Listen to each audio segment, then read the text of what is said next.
ยินดีต้อนรับทุกท่านเข้าสู่โครงการดินจัดสรรของพวกเราตั้งอยู่บ้านดงมะขายใกล้กันกับวัดป่าบ้านดงมะขายใกล้กันกับโรงเรียนดงมะขายซึ่งว่าเป็นเขตชุมชนใกล้เฮือนคนสถานที่สะดวกสบายทางห้อมกว้างในที่สำคัญแม่นตั้งอยู่ใกล้กันกับเขตกำลังพัฒนาเส้นกระทรวง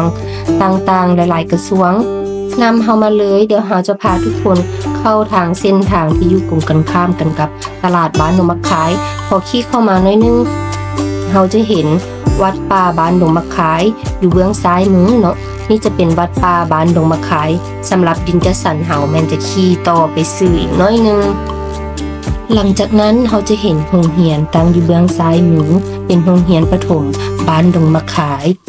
ใกล้จะฮอดแล้วเนาะทุกคนดินจัดสรรของพวกเฮาแม่นเลี้ยวพอหอมอยู่เบื้องซ้ายมือนี้แล้วขี่ซื้อไปตืมน้อยนึงดินจัดสรรของพวกเฮาแม่นจะอยู่เบื้องขวามือ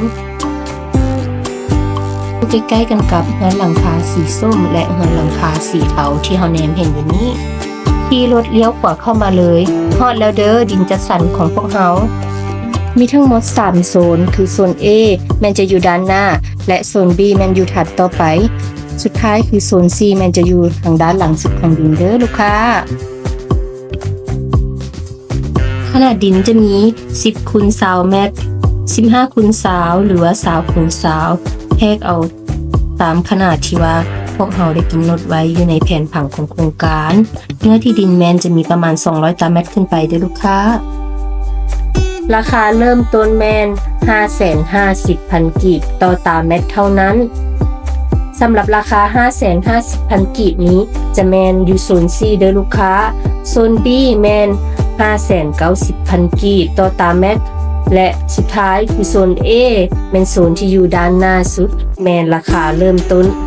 690,000 กีบเท่านั้นเองพิเศษสำหรับลูกค้าท่านใดที่มีเงื่อนไขสามารถจ่ายผ่อนก่อน 30% ขึ้นไปพวกเขาจะแถมเสาหัวให้10 หาเสาต้นกันเลยราคาเริ่มต้นสำหรับโซน C11 เพียงแต่100 ปลายล้านกีบหรือลูกค้าท่านใดบ่มีเงินก้อนใหญ่ลูกค้าก็สามารถจ่ายผ่อนกับโครงการของพวกเขาระยะสูงสุด30 เดือนดอกเบี้ย